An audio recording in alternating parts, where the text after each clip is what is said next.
Kembali dari dunia abadi. Audiobook, novel silat.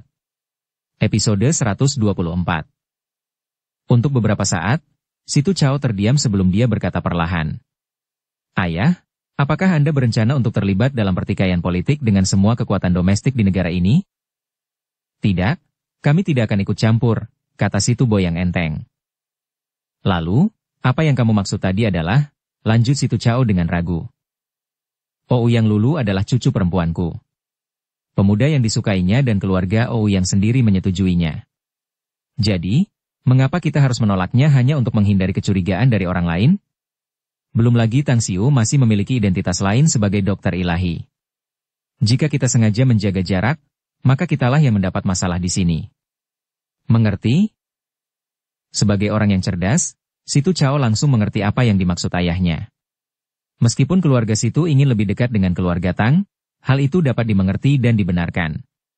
Bagaimanapun, ada hubungan antara Ouyang Lulu dan Tang Xiu, serta identitas lain Tang Xiu sebagai dokter ilahi. Bahkan jika semakin dekat dengannya berarti banyak pihak akan merasa kesal dengan mereka. Apa masalahnya dengan itu? Setelah memikirkannya, Situ Cao mengangguk dan berkata, "Saya mengerti apa yang harus dilakukan, Ayah." Di ruang perjamuan, setelah Tang Xiu, Li Laoshan, Wang Daoyuan, dan Ouyang Lulu tiba, mereka langsung menarik perhatian banyak orang yang datang untuk menyambut mereka. Meskipun Li Laoshan dan Wang Daoyuan bukan orang biasa, namun semua orang di sana memiliki status yang luar biasa. Mereka datang untuk menyambut mereka terutama karena Tang Xiu. Meskipun banyak dari mereka telah mengetahui bahwa Tang Xiu adalah keturunan keluarga Tang Beijing, yang lebih dipedulikan orang-orang adalah identitas Tang Xiu sebagai seorang tabib ilahi. Lagi pula, ketika seseorang masih hidup, siapa yang dapat menjamin bahwa ia akan selalu sehat? Oleh karena itu, berkenalan dengan seorang tabib ilahi hanya mendatangkan manfaat dan tidak ada salahnya. Bab 516, Prioritas Sementara. Bersosialisasi seperti ini bukanlah sesuatu yang disukai Tang Xiu, namun ada tujuan mengapa dia datang hari ini. Setelah bertukar salam dan basa-basi, dia membawa Ouyang Lulu, Li Laoshan, dan Wang Daoyuan ke meja terpencil. "Tang Xiu, mengapa kamu terlihat tersiksa saat berbasa-basi dengan orang lain?" tanya Ouyang Lulu sambil tersenyum, saat dia datang ke sisi Tang Xiu. "Saya benar-benar benci pertukaran sosial seperti ini tanpa ada yang bisa menenangkan pikiran. Mereka mungkin berbicara dengan hangat kepada kita sekarang, tetapi mereka cenderung melupakan siapa Anda setelah berpisah. Bahkan jika mereka mengingat kita, itu karena mereka menghadapi masalah atau semacamnya. Tujuan mereka yang sebenarnya jelas tidak semurni Anda dengan teman-teman Anda." Benar sekali, benar sekali. Kata-kata saudara Tang juga mewakili apa yang ada dalam pikiranku. Ketika kami berdua pertama kali bertemu di Saipan, tidak seorang pun dari kami tahu siapa pihak lain sebenarnya, dan kami juga tidak tahu nama masing-masing. Hanya saja kami merasa bahwa pihak lain itu agak menarik, dan memiliki kesamaan satu sama lain. Di sampingnya, ekspresi Wang Daoyuan berubah saat ia bertanya dengan cepat. "Apakah Anda mengatakan bahwa Anda dan saudara Tang bertemu di Saipan, Saudara Li? Dalam 2 bulan terakhir, saya mendengar bahwa ada proyek besar yang sedang dilakukan di sana. Mungkinkah?" "Itu tidak ada hubungannya denganku. Aku juga mendengarnya, tetapi bisnisku belum berkembang ke luar negeri." Li Laoshan melambaikan tangannya dan tersenyum. Wang Daoyuan mengangguk dan tampak termenung saat berkata, "Setelah mendengar ada proyek besar yang sedang dilakukan di sana, saya mengirim beberapa orang untuk menyelidiki. Sayangnya, saya tidak mendapatkan banyak informasi dari penyelidikan tersebut. Saya hanya mendengar bahwa seseorang membeli sebuah pulau dan sedang melakukan rekonstruksi di sana. Sungguh disayangkan. Proyek sebesar itu tidak jatuh ke tangan saya, atau saya mungkin bisa menghasilkan banyak uang." Tampak tertegun, Li Laoshan melirik Tang Xiu dengan ekspresi aneh, meski dia tidak mengatakan apapun. Ouyang Lulu mencondongkan tubuhnya setelah mendengarnya, dan berbicara dengan suara yang hanya bisa didengar oleh mereka berdua. "Tang Xiu, apa yang mereka bicarakan pasti pulau yang kamu beli, kan?" "Seharusnya begitu. Tapi aku tidak ingin masalah ini diketahui banyak orang, jadi kamu tidak boleh membicarakannya," kata Tang Xiu dengan nada rendah yang sama. "Mengerti?" kata Ouyang Lulu sambil tersenyum tipis. Jamuan makan yang diselenggarakan oleh keluarga Situ berlangsung sangat santai. Sebagai kepala keluarga Situ, Situ Boyang, yang menjadi tuan rumah acara tersebut, akhirnya tiba secara langsung, dan banyak teman lamanya menyambutnya dan menyeretnya untuk duduk bersama mereka. Suasana menjadi sangat ramai saat hidangan lezat dan anggur yang enak disajikan. Tang Xiu sendiri cukup berhati-hati dalam berkata-kata. Meskipun hampir semua orang yang berbagi meja dengannya tanpa ingin berteman dengannya, namun ia hanya menanggapi dengan jawaban sederhana untuk menghadapi mereka. Orang yang ia perhatikan adalah Situ Boyang, kepala keluarga Situ. Tang Xiu, aku akan membawamu menemui kakek untuk memberi penghormatan. Ouyang Lulu tiba-tiba meletakkan sumpitnya dan berkata sambil tersenyum. Baiklah, aku akan menemuinya karena dia adalah tetuamu. Selain itu, aku juga perlu membicarakan sesuatu dengan kepala keluarga Situ, kata Tang Xiu sambil tersenyum tipis. Ada ekspresi yang tidak biasa di wajah Ouyang Lulu saat dia bertanya. Apakah kamu ingin bertemu kakek? Untuk apa? Kau akan tahu setelah aku bertemu dengannya. Ayo pergi. Jawab Tang Xiu sambil tersenyum tipis. Saat mereka berdua bangkit dan datang ke meja tempat Situ Boyang duduk, Ouyang Lulu meraih lengan Tang Xiu dan berkata sambil tersenyum. Kakek, Tang Xiu dan aku datang untuk bersulang untukmu. Memalingkan kepalanya untuk melihat Ouyang Lulu, mata Situ Boyang langsung tertuju pada Tang Xiu.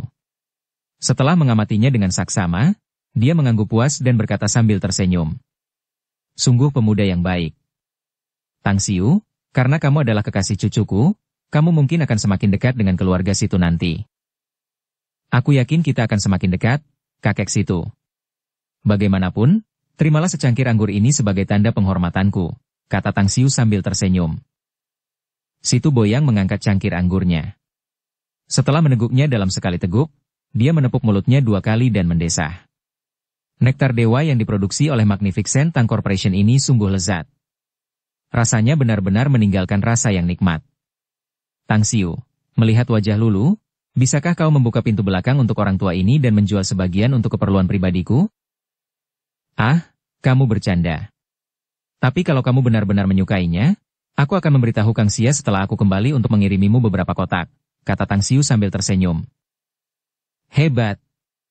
Hebat sekali, kata Situ Boyang dengan suara lantang sambil tertawa. Kakek Situ, bolehkah aku bicara denganmu setelah jamuan makan selesai? Tanya Tang Xiu. Terkejut dan menatap kosong sejenak, Situ Boyang segera mengangguk dan berkata sambil tersenyum. Baiklah. Nanti saja ikut Lulu, dan mari kita ngobrol sebagai keluarga. Baiklah, kalau begitu kami tidak akan mengganggumu lagi. Tang Xiu menjawab dan kemudian membawa Ouyang Lulu kembali ke meja mereka. Dalam hati, dia diam-diam mempertimbangkan dan menganalisis beberapa variabel tentang berbisnis dengan Situ Boyang. Sebelum ini, dia tidak akan peduli dengan keberadaan keluarga Situ. Namun, setelah pelelangan hari ini, dia menyadari bahwa dia telah membuat kesalahan. Keluarga Situ adalah bagian dari kekuatan sekte ilmu gaib dan memiliki hubungan yang sangat dekat dengan banyak tokoh dari sekte tersebut di Tiongkok. Banyak hal yang dapat dia gunakan akan tersedia dan mudah diperoleh selama dia mencarinya melalui keluarga Situ. Misalnya, lelang ini.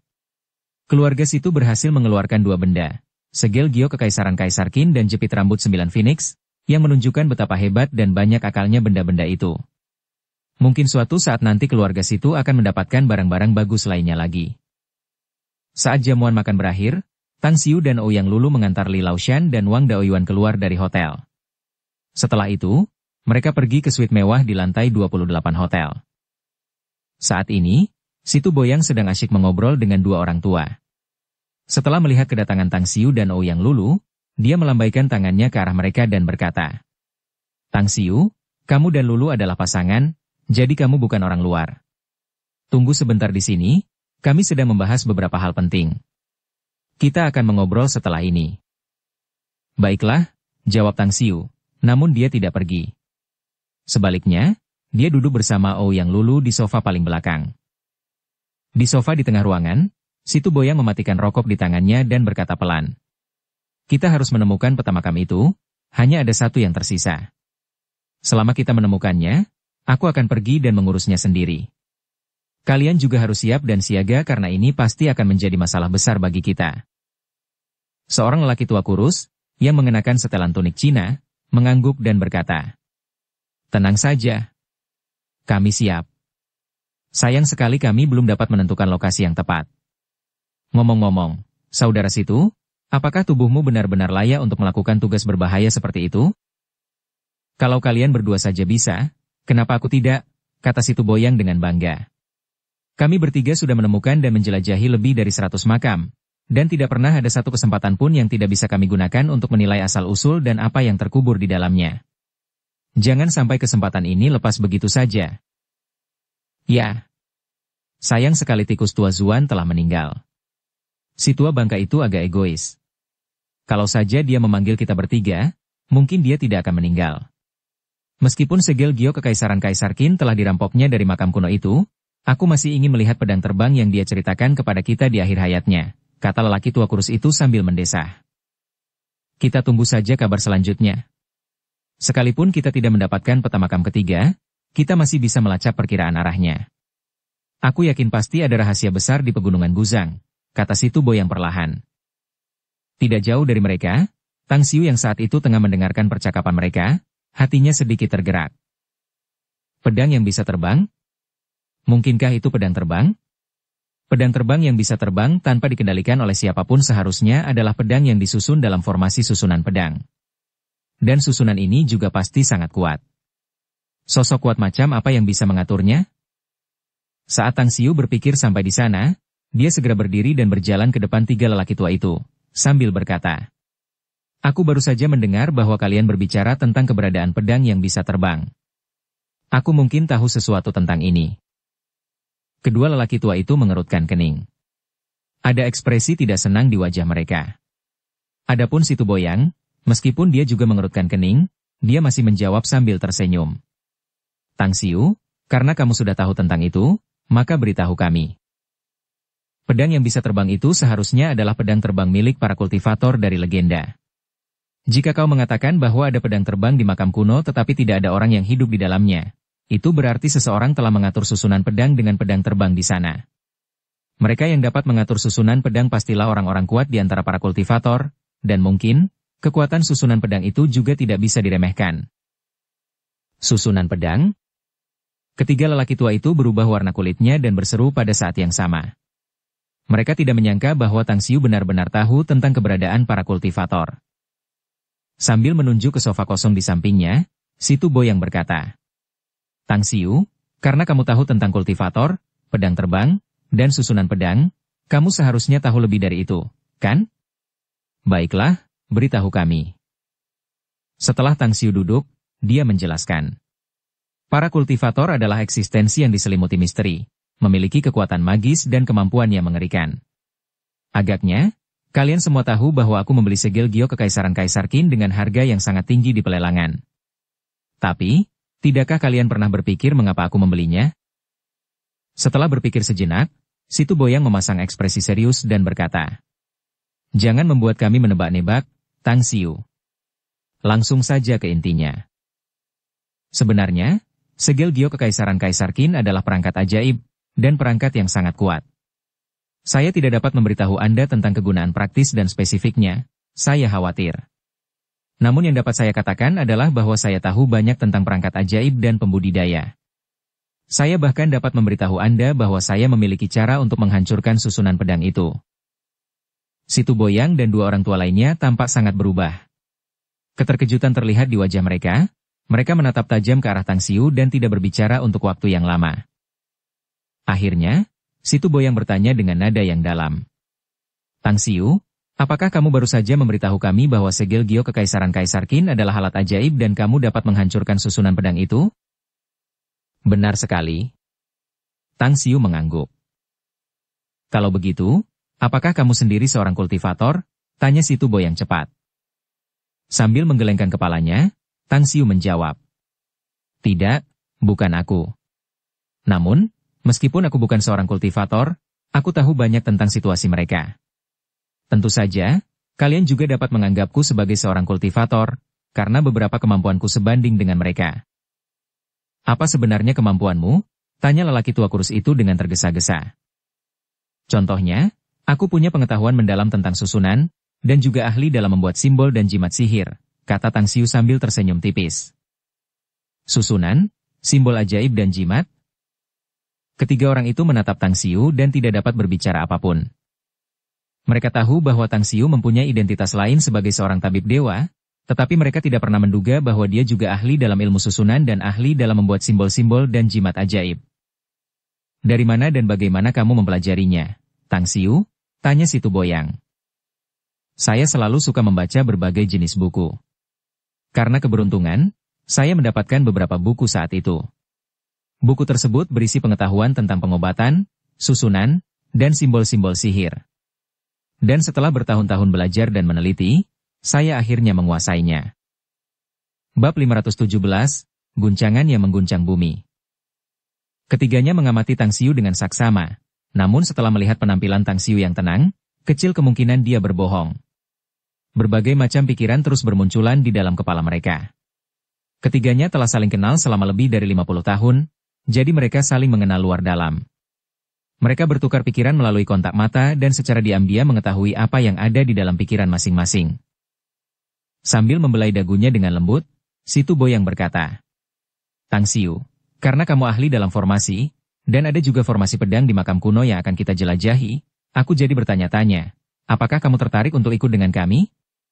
Kamu bisa tenang, kamu akan mendapatkan bagian dari hasil panen yang kami dapatkan dari sana. Saya memang sangat tertarik untuk menjelajahinya. Saya yakin itu akan sangat menarik dan menyenangkan. Bagaimanapun, karena kalian bertiga tidak meninggalkan saya, maka saya akan pergi bersama kalian. Orang lain mungkin tidak berani menjamin untuk dapat menerobos susunan itu ketika mereka bertemu di dalam makam kuno, tetapi saya yakin saya akan dapat memecahkannya. Mengenai jimat, saya juga akan mempersiapkannya terlebih dahulu. Apakah kamu keberatan memamerkannya di depan kami, Tang Xiu? Tanya lelaki tua kurus itu. Apa sebenarnya yang ingin kamu tunjukkan padaku? Tang Xiu bertanya balik sambil tersenyum. Jika ini tentang susunan, kami tidak tahu bagaimana memastikan apakah Anda benar-benar ahli atau tidak dalam aspek ini. Namun, Anda mengatakan bahwa Anda akan membuat jimat sendiri. Apakah Anda bersedia membuat salah satunya sekarang dan menunjukkannya kepada kami agar kami dapat membuka mata? Kata lelaki tua kurus itu. Kalau begitu, aku butuh tinta dan kertas. Kertasnya harus kuning, dan tintanya harus tinta cinnabar. 3 senior, bagi orang yang sering masuk ke tempat najis, aura jahat pasti akan masuk ke tubuhmu. Jadi, aku akan membuat 3 jimat penolak kejahatan untuk memastikan aura jahat tidak akan menyerang tubuhmu, jawab Tang Xiu tanpa ragu sedikitpun. Jimat penolak kejahatan. Itu adalah salah satu benda terpenting di sekte ilmu gaib mereka. Meskipun jimat penolak kejahatan telah diwariskan kepada masing-masing dari mereka, jumlah di tangan mereka telah berkurang seiring berjalannya waktu. Keluarga Situ sendiri hanya memiliki 3 jimat penolak kejahatan yang tersisa. Begitu pula kedua lelaki tua lainnya. Meskipun saat ini sudah sangat larut malam, menemukan apa yang dibutuhkan Tang Xiu sangatlah mudah dengan kemampuan keluarga Situ. Namun, Ouyang Lulu di sampingnya tidak berbicara sepatah kata pun meskipun matanya dipenuhi dengan kemegahan yang luar biasa saat ini. Meskipun dia tahu banyak tentang Tang Xiu selama ini, dia tetap tidak menyangka Tang Xiu mampu membuat simbol-simbol sihir seperti jimat. Dia bahkan bisa memasuki lingkaran para tetua sekte ilmu gaib. Luar biasa. Dia merasa bahwa Tang Xiu benar-benar luar biasa, sangat sempurna. Setelah tinta dan kertas dikirimkan ke Tang Xiu, dia dan ketiga lelaki tua itu duduk dengan tenang di samping, memperhatikan Tang Xiu yang sedang fokus menggambar karakter-karakter aneh. Gerakan Tang Xiu saat menggambar sangat halus, seolah-olah awan-awan berlalu dan air mengalir. Kaligrafinya dibuat dengan tulisan tangan yang bagus seperti naga terbang dan burung phoenix yang menari. Kelihatannya sangat rumit, tetapi memancarkan jimat yang tak terlukiskan. Setengah jam kemudian, Tang Xiu telah selesai membuat 3 jimat penolak kejahatan. Jimat kertas itu tampak biasa saja, tetapi ketiganya dapat merasakan hawa dingin yang menjalar ke tangan mereka setelah mereka mengambilnya. Ya, ini benar-benar jimat penolak kejahatan, kata si Tu Boyang, matanya berbinar penuh kegembiraan. Telapak tangan kurus lelaki tua yang memegang jimat penolak kejahatan itu sedikit gemetar. Ada ekspresi terharu di wajahnya yang keriput saat dia bergumam pada dirinya sendiri. Sudah 100 tahun. Ya, sudah 100 tahun sejak terakhir kali aku mendengar ada orang yang mampu membuat jimat penolak kejahatan. Sekte ilmu gaib kita hanya memiliki sedikit orang, dan barang-barang yang diwariskan dari leluhur kita sudah berkurang. Aku dulu berpikir bahwa kita akan menggunakan jimat penolak kejahatan ini satu persatu sampai semuanya habis. Tetapi untuk berpikir bahwa lebih banyak yang bisa diproduksi, ini benar-benar tidak terduga. Lelaki tua lainnya dengan sarkoid di dahinya mengangguk berulang kali. Kau benar, jimat penolak kejahatan inilah yang kita andalkan. Dokter Ilahi Tang? Tidak, itu tidak benar. Grandmaster Tang adalah salah satu orang dari sekte ilmu gaib kita. 3 senior, kalian adalah senior Tang Xiu, dan kalian semua lebih tahu daripada aku.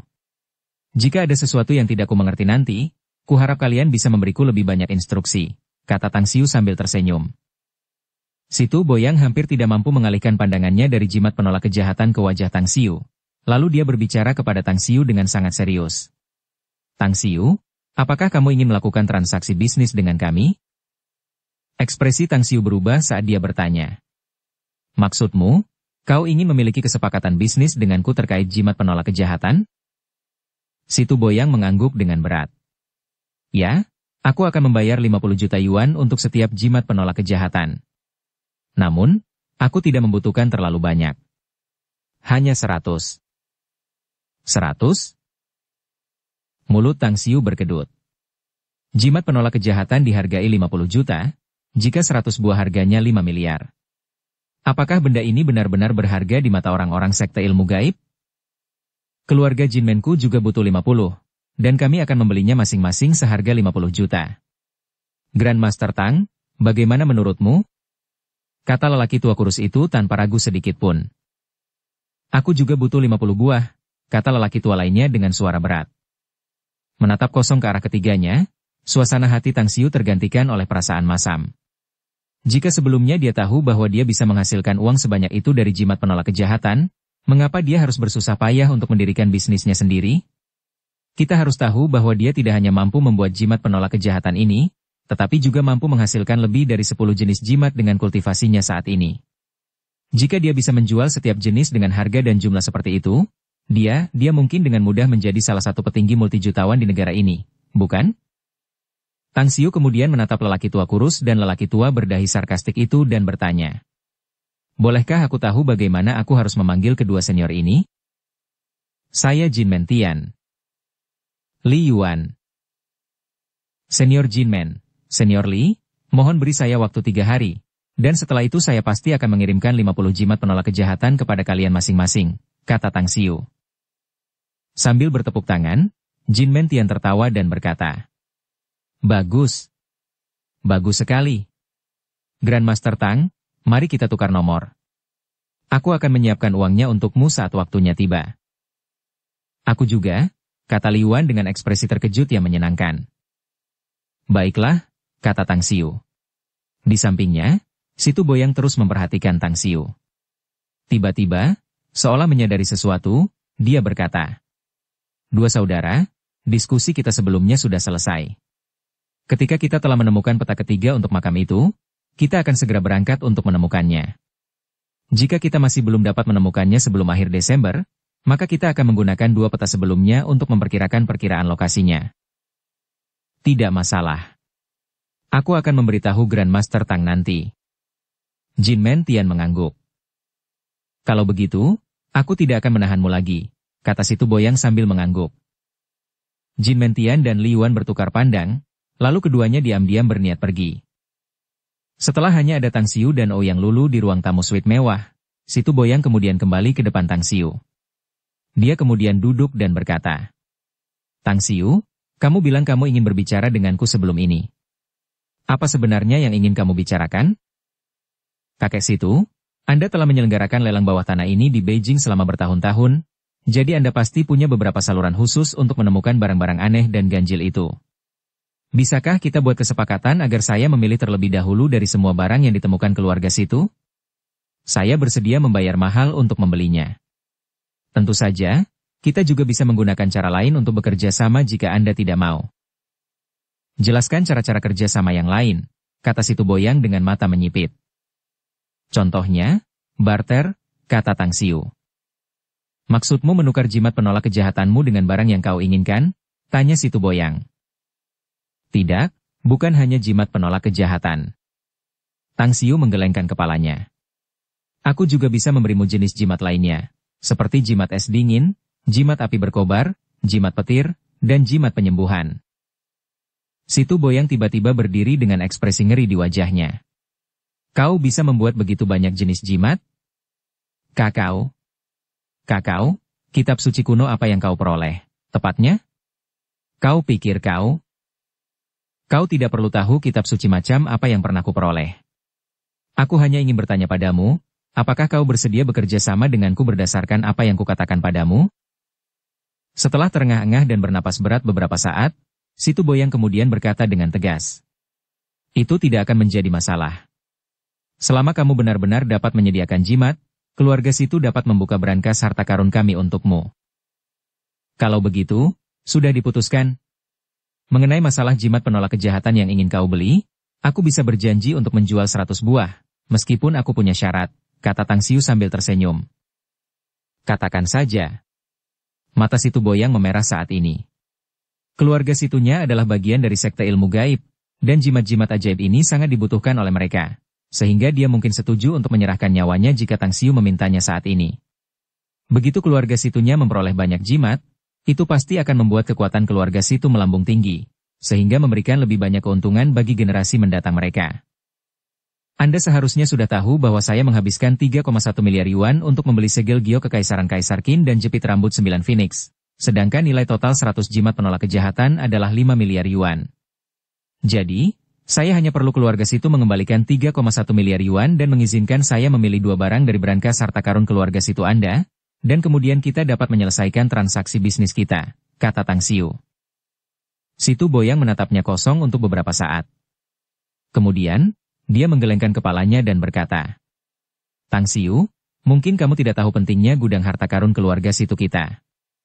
Ada banyak hal di dalamnya yang tidak dapat diukur dengan uang. Es dingin, api yang membara, petir, dan penyembuhan. Aku akan menambahkan 5 dari masing-masing 4 jenis jimat ajaib ini, lalu kau harus membiarkanku memilih 3 benda dari berangkas, kata Tang Xiu. Raut wajah Situ Boyang terus berubah. Pikiran yang tak terhitung jumlahnya terus mengalir dan berputar-putar di dalam kepalanya. Usulan Tang Xiu membuatnya lengah dan tidak siap. Dia bersemangat, gelisah, dan juga gelisah. Terlebih lagi, dia bisa melihat kemegahan keluarga Situ yang akan datang, serta posisi dan pengaruhnya yang meningkat di sekte ilmu gaib. Haruskah dia menerima tawaran itu atau tidak? Jika dia tidak menerimanya, apalagi jimat es beku, api berkobar, petir, dan penyembuhan, dia bahkan tidak akan mendapatkan jimat penolak kejahatan. Namun jika dia menerimanya, maka benda-benda di gudang harta karun itu, terutama jika benda-benda itu diambil oleh Tang Xiu. Beberapa menit kemudian, Situ Boyang akhirnya mengangkat kepalanya. Dia tampaknya telah mengambil keputusan saat menatap Tang Xiu dan berkata, Aku setuju dengan kesepakatan itu, tetapi kamu harus berjanji padaku satu hal. Tolong, katakan padaku, kata Tang Xiu sambil merasa gembira dalam hati. Jin Mentian dan Li Yuan sudah tahu bahwa kamu mampu membuat jimat penolak kejahatan, tidak apa-apa. Namun, mereka tidak boleh tahu bahwa kamu mampu membuat 4 jenis lainnya. Jika kamu ingin menjual ke-4 jimat itu, kamu harus menjualnya melalui keluarga Situ, dan kami akan mengambil 10% untuk setiap transaksi mengenai ke-4 jimat ini di masa mendatang, kata Situ Boyang. Setuju, seru Tang Xiu sambil bertepuk tangan sambil tersenyum. Dukung channel Novel Silat dengan subscribe, follow, like, komen dan share. Bab 518, Gudang Harta Karun Keluarga Situ. Dikatakan bahwa orang-orang berada dalam semangat tinggi saat terlibat dalam peristiwa-peristiwa bahagia. Itulah yang sedang dirasakan Tang Xiu saat ini. Setelah berpartisipasi dalam lelang modal, ia juga membuat kesepakatan dengan kepala keluarga Situ, Situ Boyang, dan meraup banyak keuntungan darinya. Itulah yang membuatnya gembira. Ia bahkan mulai mengantisipasi berapa banyak barang yang mungkin ada di dalam berangkas harta karun itu. Saat dalam perjalanan ke lokasi keluarga Situ, Tang Xiu menyalakan musik di mobilnya, sesuatu yang jarang dilakukannya, menyenandungkan nada-nada indah untuk dirinya sendiri. Aku benar-benar bahagia untukmu, Tang Xiu. Ouyang Lulu, yang duduk di kursi depan, berbicara dengan senyum mengembang di sudut mulutnya. Rasa kagum terpancar di matanya. Meliriknya sekilas, Tang Xiu tersenyum tipis dan menjawab. Aku memang sangat senang. Meski aku takut sumber air dingin akan dituangkan ke kepalaku nanti. Apakah kamu berbicara tentang berangkas harta karun keluarga Situ? Tanya Ouyang Lulu sambil tersenyum. Ya. Aku menyerahkan beberapa miliar yuan kekayaanku sebagai ganti memilih 3 barang bagus dari brankas harta karun keluarga situ. Akan sangat rugi jika aku tidak mendapatkan sesuatu yang memuaskan, kata Tang Xiu sambil mengangguk. Ouyang Lulu mengepalkan tangannya dan berkata dengan serius. Tang Xiu, kamu tidak perlu khawatir tentang itu. Keluarga situ memiliki modal dan fondasi yang kuat. Sejujurnya, saya tidak yakin berapa lama keluarga situ berdiri. Mereka mungkin telah berdiri selama berabad-abad atau bahkan ribuan tahun. Namun, singkatnya, mereka selalu berdiri tegak, dan para anggota keluarga juga memiliki kekayaan yang sangat besar. Jadi, saya yakin pasti ada banyak benda berharga yang disimpan di brankas harta keluarga mereka. Aku harap begitu. Jawab Tang Xiu sambil tersenyum. Setelah berkendara selama hampir 1 jam, mobil-mobil itu perlahan memasuki sebuah rumah bangsawan. Dari GPS, Tang Xiu mengetahui bahwa tempat ini tidak lagi berada di dalam jalan lingkar keempat. Meskipun demikian, mampu memiliki sebidang tanah seperti itu di ibu kota di mana 1 inci tanah bernilai sebatang emas berarti bahwa kekayaan yang dimiliki keluarga situ tidak dapat diremehkan. Ada banyak ahli bela diri di sini. Bahkan larut malam, setelah konvoi memasuki rumah keluarga situ, Tang Xiu dapat melihat banyak penjaga keamanan melalui jendela mobil SUV. Mereka tersebar di persimpangan berbagai jalan di dalam, sementara pada saat yang sama, mereka juga sesekali berpapasan dengan patroli yang lewat. Namun, orang-orang ini tidak membawa tongkat listrik, mereka membawa senjata dingin seperti pedang di punggung mereka. Jika seseorang tidak tahu bahwa tempat ini adalah Tiongkok di abad baru, akan salah jika menganggap tempat ini sebagai suatu tempat di era Jianghu di mana para prajurit dan pahlawan kuno dapat dilihat di mana-mana. Ketika Tang Xiu mengamati daerah itu dengan indera spiritualnya, dia menemukan bahwa orang-orang ini juga memiliki senjata tajam dan senjata api di pinggang mereka. Bagaimana menurutmu tentang rumah besar keluarga situ, Tang Xiu? Bagaimanapun, rumah besar itu memiliki luas 2 lapangan sepak bola berukuran standar dan total 12 villa mewah dengan gaya yang berbeda. Arah yang kita tuju saat ini adalah menuju villa paling mewah di sini, yang merupakan tempat berkumpulnya keluarga situ. Di depan adalah Ouyang Lulu, yang sangat mengenal keluarga situ, perlahan memperkenalkan tempat itu kepada Tang Xiu. Setelah konvoi bubar di persimpangan jalan di depan rumah bangsawan, Situ Chao yang sudah keluar dari mobil, masuk ke dalam sambil mengarahkan dan menunjuk mobil-mobil lain untuk terus maju. Ketika Tang Xiu diminta, ia terus melaju dan segera tiba di tempat terdalam rumah bangsawan keluarga situ. Di tengah rumah besar keluarga situ itu bukan air mancur di alun-alun, melainkan villa mewah bergaya Eropa. Villa elegan berlantai 3 itu meliputi area yang luas dan dikelilingi oleh tembok setinggi 2 meter beserta pagar listrik yang terpasang. Sisi selatan adalah satu-satunya gerbang besi besar, dan di depannya ada 4 penjaga keamanan yang gagah berani berdiri dengan patuh. Ayo turun. Setelah memarkir mobil, Tang Xiu berbicara kepada Lulu. Pada saat ini, Situ Boyang juga keluar dari mobil. Ketika dia melihat Tang Xiu dan Lulu mendekat, dia tersenyum tipis pada mereka dan berkata, Lulu, leluhur keluarga situ menetapkan bahwa tidak ada orang luar yang diizinkan masuk kecuali jika itu adalah acara khusus. Meskipun kamu mungkin cucu perempuan terluarku, kita tidak dapat melanggar aturan leluhur. Kamu akan tetap di luar, sementara Tang Xiu akan masuk ke dalam bersamaku. Lulu dapat memahami perkataan Situ Boyang karena keluarga Ouyangnya juga memiliki tempat penting yang dilarang dimasuki orang luar. Setelah mengangguk kepadanya sebagai tanggapan, dia melambaikan tangannya dan berkata, Kalau begitu, aku akan pergi ke tempatku menginap di sini. Itu villa di depan, Tang Xiu. Jangan lupa untuk datang mencariku setelah selesai. Baiklah, jawab Tang Xiu sambil mengangguk. Saat Lulu pergi, Situ Boyang tersenyum dan berkata, Ikutlah denganku, Tang Xiu. Aku harap kau bisa menyimpan sendiri semua yang telah kau lihat dan dengar hari ini di kediaman keluarga situku. Aku mengerti, jawab Tang Xiu sambil mengangguk lembut. Saat gerbang besi besar yang dialiri listrik itu perlahan terbuka, Situ Boyang membawa Tang Xiu masuk. Ada juga 4 orang pria gagah yang berjaga di halaman, dan Tang Xiu juga menemukan bahwa setidaknya ada 20 orang ahli di dalam dan luar villa mewah itu. Menarik sekali. Di dalam villa 3 lantai ini juga ada lift, kata Tang Xiu sambil tersenyum tipis setelah sampai di pintu lift di sisi kiri aula. Situ Boyang tersenyum tipis sebagai tanggapan. Saat pintu lift terbuka dan keduanya menaikinya, ia mengulurkan tangannya untuk menekan titik di bawah tombol yang disediakan untuk 3 lantai. Responsnya hampir otomatis karena titik yang awalnya tidak terlihat kemudian berubah menjadi merah terang dan menampilkan angka 1. Setelah itu, Situ Boyang mencondongkan tubuh ke depan ke arah layar LCD untuk memverifikasi retinanya. Setelah itu lift mulai turun. Berderak. Ketika lift berhenti dan pintunya perlahan terbuka, yang muncul di depan Tang Xiu adalah koridor panjang. Keduanya kemudian keluar dari lift saat Situ Boyang menunjuk ke koridor depan dan berkata dengan serius. Ini adalah berangkas harta karun keluarga Situ.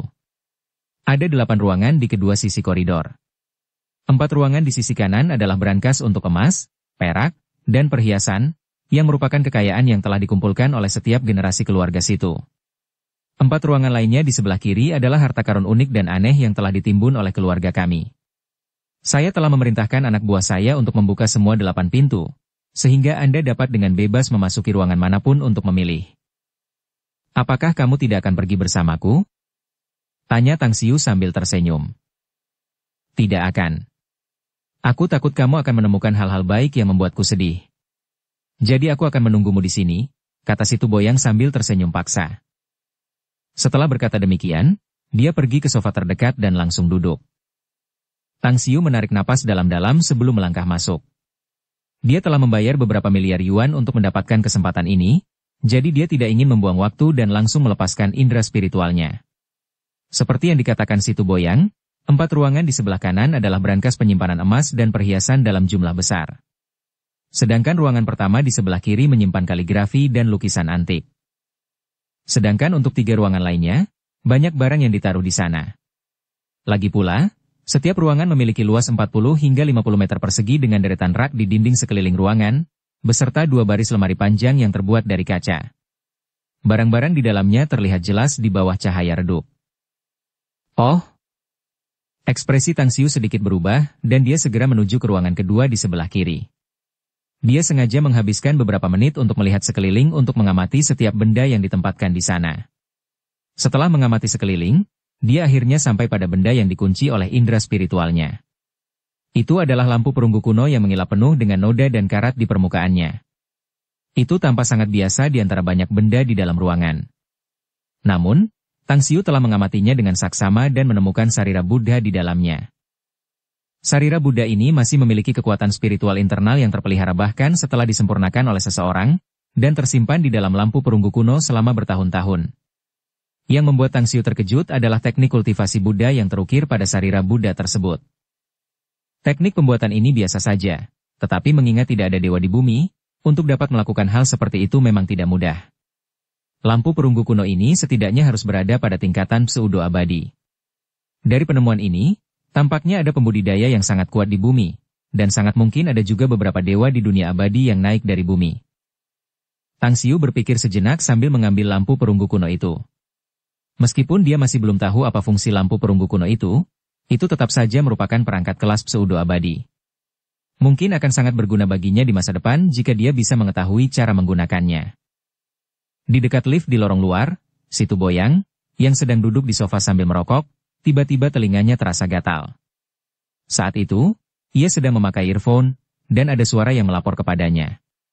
Raut wajahnya berubah aneh setelah mendengar laporan itu. Lampu perunggu kuno? Mengapa Tang Xiu memilih benda itu?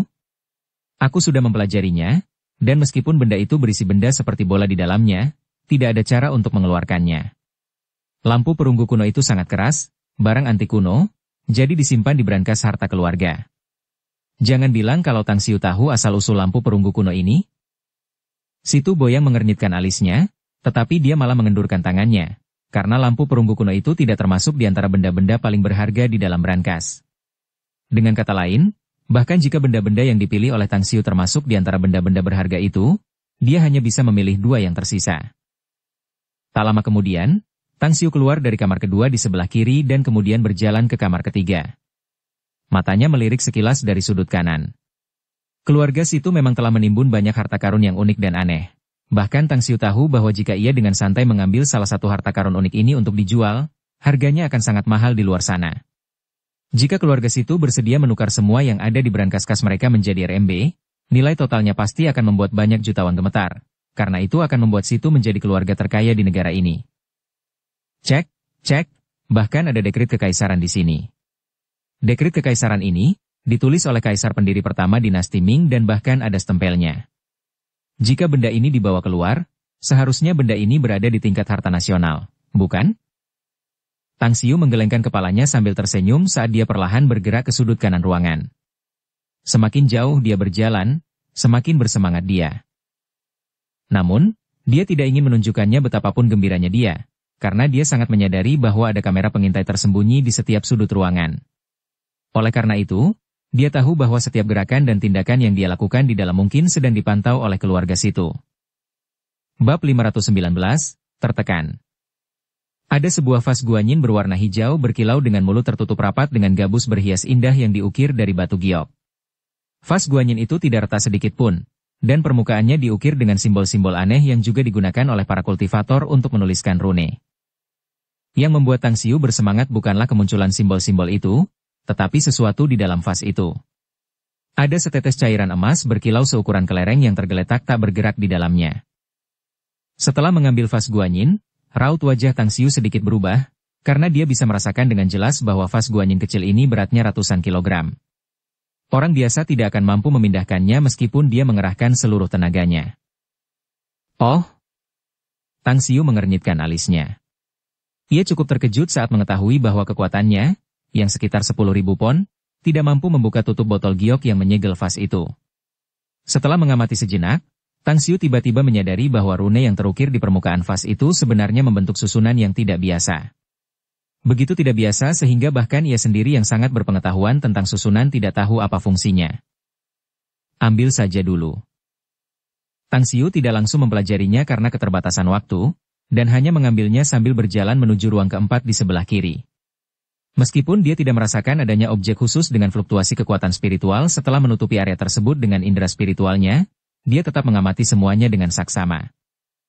Namun, ia kecewa karena tidak ada hal istimewa yang menarik perhatiannya. Di penghujung hari, matanya tertuju pada kepala naga emas yang sangat besar. Seluruh tubuhnya terbuat dari emas, dan ukirannya sangat indah. Tang Xiu menemukan bahwa beratnya sekitar 200 pon setelah mencoba memindahkannya. Si Tu Boyang, yang sedang duduk di sofa di koridor dekat lift di luar, tersenyum. Pilihan kedua Tang Xiu membuatnya puas. Dia merasa bahwa vas guanyin itu sangat tidak biasa mengingat beratnya yang mencapai ratusan pon, namun tidak seorang pun di antara 8 generasi keluarga situ yang mampu mengetahui apa sebenarnya vas itu. Oleh karena itu, dia tidak merasa tertekan saat Tang Xiu memilih vas guanyin. Patriark, benda ketiga yang dipilih Tang Xiu adalah kepala naga emas keluarga kita. Suara anggota keluarga situ dari ruang monitor datang dari earphone. Apa? Ekspresi Si Tu Boyang berubah kosong dan hampa. Lalu ia segera melompat dari sofa dan berlari menuju koridor. Kecepatannya begitu cepat, tidak seperti yang bisa dilakukan orang tua. Ketika ia masuk ke sisi kiri ruangan keempat, ia melihat Tang Xiu hendak keluar ruangan bersama kepala naga emas, jadi ia segera berteriak. Tang Xiu, bisakah kau letakkan itu? Aku bersedia memberimu 2 kesempatan lagi untuk memilih asalkan kau menyerahkan kepala naga emas ini. Kakek situ, kita sudah sepakat sebelumnya bahwa kau tidak akan menghentikanku, tidak peduli barang apa yang kupilih. Apakah kau akan menarik kembali kata-katamu sekarang setelah aku memilih barang-barang itu? Tang Xiu menggelengkan kepalanya dan berkata sambil tersenyum. Sudut mulut Si Tu Boyang berkedut, dan ekspresi tertekan akhirnya muncul di wajahnya saat dia menatap kepala naga emas yang dibawa oleh Tang Xiu. Setelah membelai tangannya, dia berkata dengan ekspresi masam dan getir. Meskipun aku memang merasa tertekan, aku tidak pernah mengingkari janjiku. Untuk mendapatkan kepala naga emas ini, para leluhur keluarga Situku menghabiskan banyak biaya dan usaha, hampir menyebabkan pemusnahan keluarga Situ beberapa ratus tahun yang lalu, sebelum akhirnya mereka mendapatkannya dengan susah payah. Aku tidak pernah berpikir bahwa itu akan hilang di tanganku pada generasi ini. Bukankah ini hanya kepala naga emas yang dituang dengan emas? Lagi pula, keluarga Situmu punya banyak emas, tidak akan jadi masalah besar bagimu untuk menempanya lagi, bukan? Tanya Tang Xiu sambil tersenyum. Kamu tidak tahu apa-apa. Jawab Si Tu Boyang dan akhirnya menggelengkan kepalanya dengan ekspresi getir. Kakek Situ, kepala naga emas ini sudah menjadi milikku, dan aku tidak akan menarik kembali kata-kataku karena aku sudah memilih ketiga benda itu. Kalau begitu, bisakah kau memberitahuku apa yang istimewa dari kepala naga emas ini? Tanya Tang Xiu penasaran dengan ekspresi yang mengharukan. Apakah kamu yakin? Tanya si Tu Boyang sambil menatap Tang Xiu. 100% yakin. Jawab Tang Xiu tanpa sedikit pun keraguan. Si Tu Boyang mengangguk pelan. Menurut legenda, di tempat pertemuan antara Sungai Kuning dan Sungai Yangtze terdapat naga emas, perwujudan Yongzhen. Kemudian, karena alasan yang tidak diketahui, beberapa orang menemukan tempat itu dan memotong kepala naga itu dengan beberapa metode misterius. Setelah mendapatkan kepala naga emas itu, para leluhur keluarga situ kami, dari generasi ke generasi, telah berusaha semaksimal mungkin untuk menemukan tubuh naga di tempat pertemuan tersebut. Sayang sekali mereka tidak dapat menemukannya bahkan setelah menghabiskan beberapa abad. Apa yang akan terjadi jika kamu menemukannya? Tanya Tang Xiu penasaran. Entahlah legenda itu benar atau salah, tetapi menurut kabar burung, jika badan naga itu disambungkan kembali dengan kepala naga, maka seluruh wujud naga emas akan kembali utuh, dan naga emas akan kembali hidup. Bahkan kabar burung mengatakan, jika badan naga dan kepalanya disambungkan kembali, siapapun yang melakukannya akan menjadi tuan naga emas tersebut, kata si Tu Boyang serius. Batuk, batuk. Dengan ekspresi yang antara tertawa dan menangis, Tang Xiu tampak bingung saat melihat si Tu Boyang. Kakek situ, apakah ada yang mencuci otak anggota keluarga situmu atau semacamnya? Sungguh tidak masuk akal, tetapi kalian semua masih mempercayainya? Kepala naga emas ini hanya terbuat dari emas. Hanya saja, pahatannya sangat indah dan elok sehingga membuatnya tampak seperti manusia. Si Tu Boyang memaksakan senyum. Karena itu, aku tidak tahu apakah itu benar atau salah, seperti yang kukatakan kepadamu.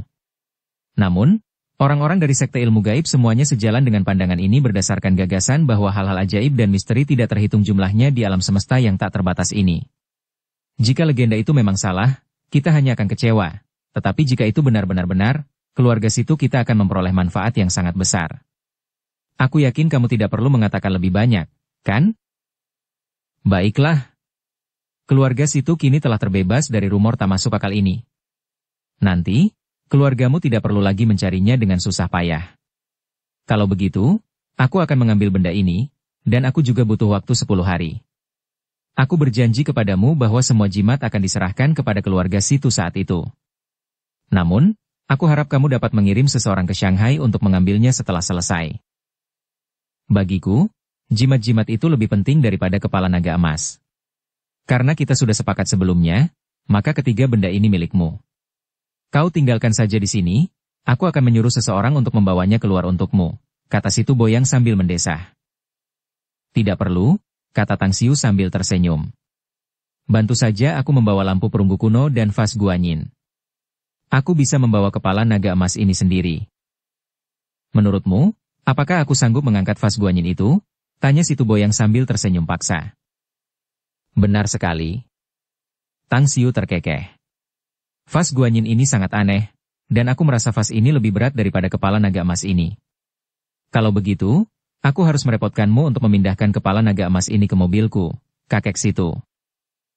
Baiklah, jawab si Tu Boyang. Tang Xiu berbicara kepada Lulu. 10 menit kemudian, kepala naga emas itu telah dipindahkan oleh 4 orang pria yang gagah berani ke Range Rover milik Tang Xiu. Karena tidak dapat dimasukkan ke dalam bagasi, Tang Xiu membongkar jok belakang dan meletakkan kepala naga emas itu di dalamnya. Sedangkan untuk lampu perunggu kuno dan vas guanyin, ia diam-diam menyimpannya di dalam cincin spasialnya. Tang Xiu, pergilah temui Lulu. Dia masih menunggumu. Si Tu Chao ternyata sudah menunggu di luar halaman. Ia tampak tertekan saat melihat keempat anggota keluarganya meletakkan kepala naga emas ke dalam mobil Tang Xiu. Ia butuh usaha keras untuk menenangkan emosinya dan kemudian tersenyum saat berbicara dengan Tang Xiu. Dengan benda ini di dalam mobilku, aku tidak berani meninggalkannya sama sekali. Pokoknya, aku akan menelepon Lulu dan bertanya padanya apakah dia ada urusan. Kalau dia tidak keberatan, aku akan kembali dulu, kata Tang Xiu sambil tersenyum. Setelah mengatakan itu, dia menghubungi nomor Lulu dan menceritakan kepadanya tentang masalah dengan kepala naga emas itu. Lulu tidak menahannya lagi dan menyuruhnya untuk mengemudi dengan hati-hati. Saat itu sudah pukul 12 malam ketika Tang Xiu kembali ke kediaman keluarga Tang. Yang mengejutkan Tang Xiu adalah ayah dan kakeknya, Tang Yunde dan Tang Kuosheng, masih terjaga. Mereka saat ini sedang duduk dan mengobrol di sofa di ruang tamu, sementara aroma teh yang harum memenuhi setiap sudut ruangan. Kakek, ayah, kalian berdua masih bangun? Kata Tang Xiu sambil tersenyum setelah memasuki ruangan dengan langkah besar. Apakah kamu tidak akan kembali ke Shanghai besok? Kami menunggu untuk mengobrol denganmu. Benar, kemana kamu pergi hari ini? Tang Guosheng bertanya sambil tersenyum. Ding, ding. Ponsel Tang Xiu berbunyi. Itu adalah notifikasi untuk beberapa pesan singkat yang dikirim pada saat yang bersamaan. Tang Xiu tidak terburu-buru untuk membalas Tang Guosheng, dia malah melihat pesan-pesan itu. Seketika, ekspresi di wajahnya berubah menjadi ekspresi aneh. 2,5 miliar yuan baru saja ditransfer ke rekeningnya 2 kali.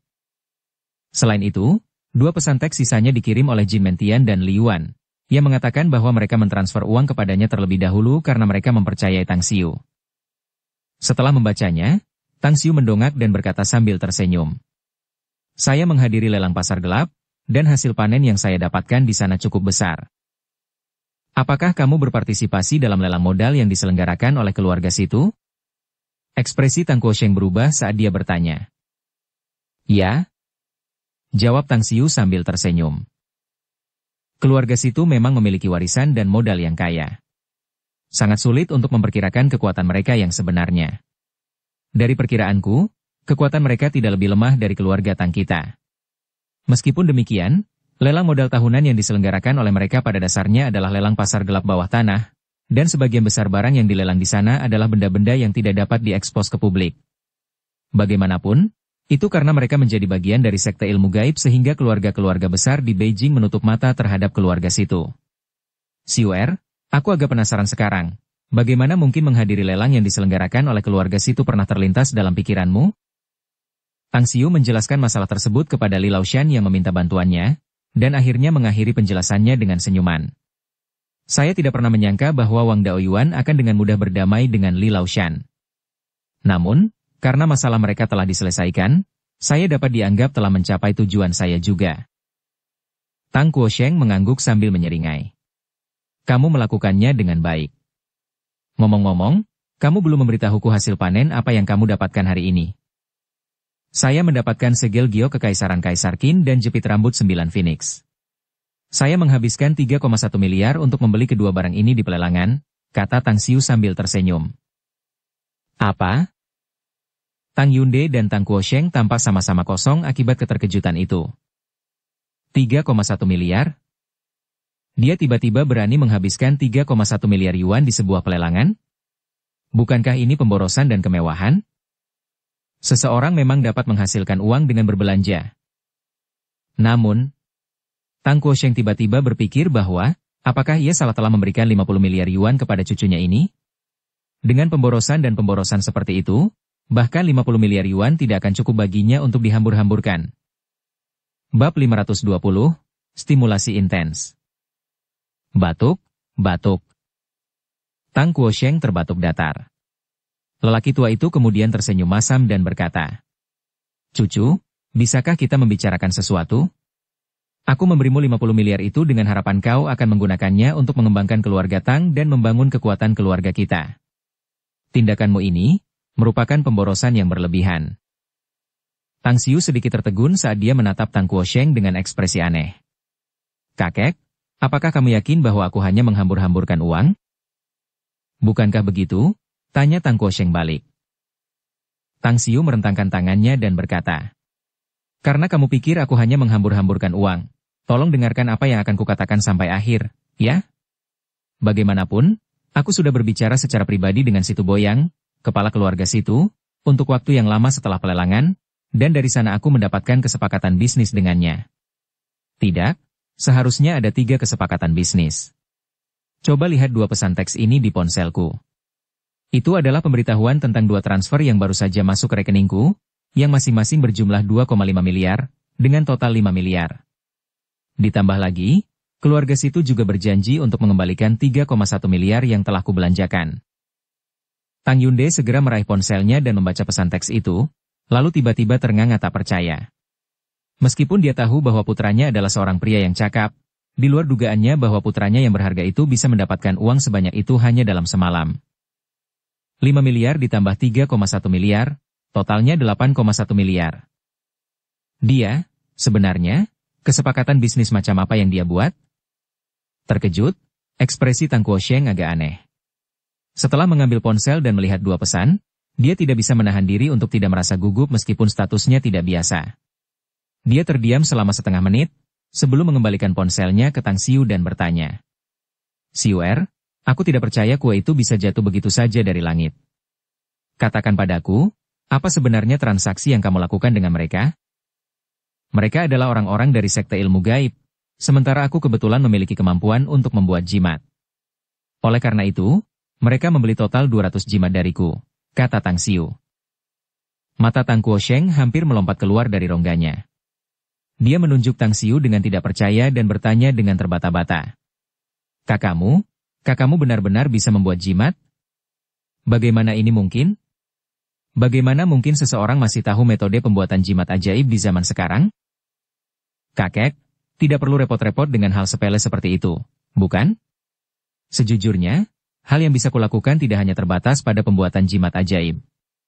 Hanya saja, aku selalu menyembunyikan kemampuanku dan menunggu saat yang tepat untuk menghindari masalah yang merepotkan." "Benar, begitulah caraku menggambarkan situasiku." Tang Guosheng dan Tang Yunde saling bertukar pandang. Ayah dan anak itu tercengang dan tak bisa berkata apa-apa setelah mendengar penjelasan Tang Xiu. Apa yang dilakukannya dengan merendahkan diri dan bersikap rendah hati meskipun memiliki kemampuan yang luar biasa? Inilah dia. Seolah teringat sesuatu, Tang Xiu menepuk kepalanya sendiri dan berkata sambil tersenyum. "Ah, benar juga. Aku juga pergi ke berangkas harta karun keluarga situ dan memperoleh beberapa barang bagus di sana. Selain itu, kepala naga emas itu ada di dalam mobilku. Kakek, apakah kau menginginkannya?" "Kepala naga emas?" Tang Guosheng terkekeh. "Kurasa aku tidak punya alasan untuk menolak sesuatu yang diperoleh cucuku, kan? Ayo keluar. Aku perlu istirahat dulu. Mari kita lihat apa kepala naga emas ini." "Ayah, aku juga perlu istirahat.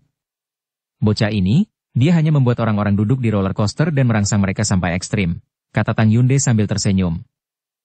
Dengan cepat, ketiga generasi itu sampai di halaman depan. Tang Guosheng, yang sedang dalam suasana hati yang baik, datang ke SUV dan melihat Tang Xiu membuka pintu mobil. Dia merentangkan tangannya dengan santai dan tidak terburu-buru melihat apa yang ada di dalam mobil, dan malah mendongak. Setelah menarik napas dalam-dalam, dia berkata sambil tersenyum. "Udaranya sangat bagus malam ini. Aku sudah tinggal selama bertahun-tahun di Beijing, tetapi jarang sekali aku melihat begitu banyak bintang di langit." Benar. Kabut asap telah menjadi masalah serius di era pembangunan ini karena pencemaran lingkungan. Jika ini terus berlanjut, tinggal di ibu kota tidak akan menjadi pilihan, kecuali kita manusia dapat berevolusi dan bermutasi di lingkungan yang buruk ini, kata Tang Yunde sambil tersenyum. Hahaha, Tang Guosheng tertawa terbahak-bahak dan menundukkan kepalanya untuk melihat apa yang ada di dalam mobil. Tawanya kemudian terhenti tiba-tiba saat kerutan di wajah tuanya mulai mengeras dalam sekejap. Dia terus dalam keadaan ini selama beberapa detik, saat dia tiba-tiba melangkah maju dan dengan cepat mengebor dirinya ke dalam mobil di dekat kepala naga emas. Kepala naga emas yang luar biasa. Bersambung ke episode 125. Dukung kami dengan subscribe, follow, like, komen dan share. Terima kasih.